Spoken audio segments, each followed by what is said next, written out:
बलोचिस्तान के शहर पंजगोर से हमारे नुमाइंदा फरीद उमर की रिपोर्ट के मुताबिक BNP अवामी के ज़रिए-ए-तमाम संदेसर ईसा शाहू कोहन में ग्रैंड शमूलियती जलसा मुनक्किद हुआ, जिसमें नेशनल पार्टी, बलोचिस्तान अवामी पार्टी और दीगर सियासी जमातों से सैकड़ों सियासी कारकुनों ने BNP अवामी में शमूलियत इख्तियार की। संदेसर में मुनक्किदा अजीम उशान शमूलियती जलसा-ए-आम के मेहमान खास BNP अवामी मरकजी सदर और साबिक सूबाई वजीर मीर असदुल्ला बलोच थे।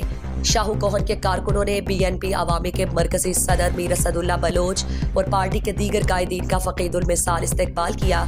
BNP अवामी में शमूलियत करने वालों में नेशनल पार्टी के जावेद अली, हाजी मोहम्मद यूनुस ने अपने सैकड़ों साथियों और अजीज़ो अकारिब के हमरा, जबकि तहसील ब्रोम से साबिक यूसी नाज़म नूर अहमद बाबुल असलम अमितान ने अपने सैकड़ों साथियों के साथ बाप पार्टी से हाजी अब्दुल मालिक पीर जान और दीगर ने नेशनल पार्टी से इस्तीफा देकर BNP अवामी में शमूलियत इख्तियार की। ग्रैंड शमूलियती जलसे से BNP अवामी के मरकजी सदर और साबिक सूबाई वजीर मीर असदुल्ला बलोच, BNP अवामी के मरकजी deputy secretary Noor Ahmed Baloch, mayor municipal corporation Shakeel Ahmed Kumrani, Haji Mohammad Yaseen Zehri, Noor Ahmed Babul और जावेद बलोच ने खिताब में कहा कि नाम से कोई कौम परस्त नहीं बनता। कौम परस्त उसको कहते हैं जो अपने अवाम की खुशहाली के लिए जिद्दोजहद करता है।